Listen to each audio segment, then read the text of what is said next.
The crowds in Vatican City were stunned today. History was made. The Catholic Church's new leader was chosen, and for the first time ever, an American has been elected Pope. You saw the smoke from the Sistine Chapel signaling the end of the conclave, and minutes later, the bells tolled at St. Peter's Basilica in front of a huge crowd. Cardinal Robert Francis Prevost chose the name Pope Leo XIV an hour later. A 69-year-old originally from Chicago who spent most of his career in Peru and was a close ally of the late Pope Francis. And during this first address, Pope Leo offered prayers and a message of peace and compassion to the world while thanking his predecessor and calling for unity. Thanks for joining us. For 9 News at 5, I'm Tom Green. I'm Kim Christensen. The first American Pope has people in Denver pretty excited. 9 News reporter Spencer Soycher spent part of his day outside the Cathedral Basilica, where he's joining us now. There was a special mass earlier today, a second one coming in about 30 minutes, Spencer.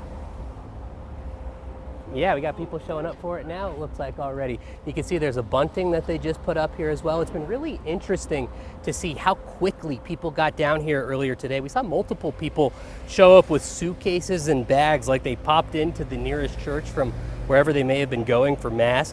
Another woman told me she was at the dentist, got her teeth checked and made it in time for the 12:10 Mass. And then another man who lives nearby told me he heard the bells ringing and realized what that likely meant, a new pope. There's been a race to learn as much about Pope Leo as possible, especially for Father Sam Moorhead here. He led today's service and was especially excited about what it could mean for Catholics here in America. I didn't know anything about Pope Leo XIV until we had just this announcement this afternoon, and I had to look him up and see who he was. But to have somebody who grew up in Chicagoland go off and become Pope is quite a bit of good news for all of us in the middle of this country here today. Well, good news for him. Since that interview earlier this morning, he's going to be able to do a little more research on Pope Leo before their next Mass starts here at about 5:30. So in about a half an hour, we should expect to see more people popping in here to the cathedral. Live in downtown Denver, Spencer Soycher, 9 News. He's not alone. Everyone wants to learn more about Pope Leo XIV. We'll continue to do that. Thank you, Spencer. As you can see, where Spencer is, pretty nice. And after a couple of stormy days, the sunshine was back, the blue skies, the warm temperatures. Of course, our Weather Impact team is tracking the nice weather as we head for Mother's Day weekend. Kathy? Tom, we like to call it severe clear, if you don't mind. Although, if you look off to the west, not really clear. There's some clouds out there and a few foothill showers. But as we look live along the foothills, not a bad day. Not a bad day at all. Everybody seemed thrilled with the sunshine today and maybe a break from the rain and snow, which was needed, but a break is always nice. Almost 70 in Denver this afternoon. We're going warmer over the next few days. The temperature trend in the past 24 to 48 hours has been impressive, and the winds thankfully have been light. But as they kind of pick up out of the north, those showers that are moving along the spine of the Continental Divide will move out quickly tonight. Showers on the eastern plains detected by radar. That moisture not making it to the surface, but we're wringing out a little more moisture out of the atmosphere from our departing storm, which is well to the east of Colorado tonight. So storms move in the foothills and mountains from north to south. Denver stays mild and dry tonight. No weather issues this evening. We drop into the 50s at 11 o'clock, and 8 p.m. is our new sunset, friends. Yep, first 8 p.m. sunset of the season. We're going to continue to track the foothill showers, and then I've got that wonderful Mother's Day weekend forecast just ahead. 3 police officers who were on the scene the night that a deputy shot and killed Christian Glass made a deal with prosecutors to have the charges against them dropped. All 3 had been charged with failure to intervene, accused of not stepping in, stopping that shooting. As part of a plea deal, the 3 agreed to take additional training. They also made a video talking about what went wrong that night and how it's changed their lives. 9 News reporter Steve Steger got the video this morning. And Steve, it gives us some perspective about how they experienced this and what's happened and how lives have changed. Yeah, it's the first time since that night that we've heard from these 3 officers. The 5th Judicial DA says Buin's conviction on lesser charges of criminally negligent homicide rather than second-degree murder made the cases against these officers weaker. But her office worked out a deal to create a training video for officers around the country.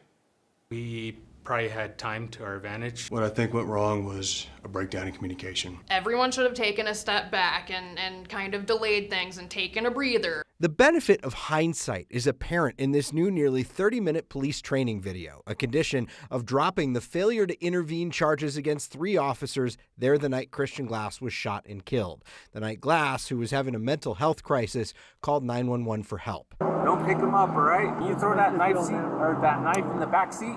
Ryan Benny is a CSP trooper. I initially told him to not touch anything, and I gave him conflicting instructions to throw the knife in the back seat. Tim Collins was Andrew Buen's partner that night. Buen fired the fatal shots. You want me to try real quick?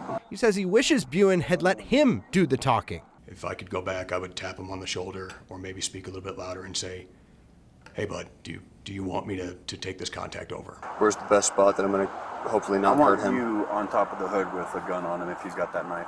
Collins infamously stood on Glass's hood. I believe that possibly being on the hood may have re-agitated him. I could have told Buen or told somebody else, hey, I think that this is being counterproductive. I think this is scaring him more. Idaho Springs police officer Brittany Morrow. You know, I see you're doing the heart thing with your hands. She calmly, albeit briefly, tried to talk Glass into getting out of the car, ending with the two holding their hands in the shape of hearts. I should have asked, what is the reason for wanting to remove him from the vehicle? All 3 officers say they wish they'd done things differently. Stress is always there. And that June 11th, 2022 changed their lives forever.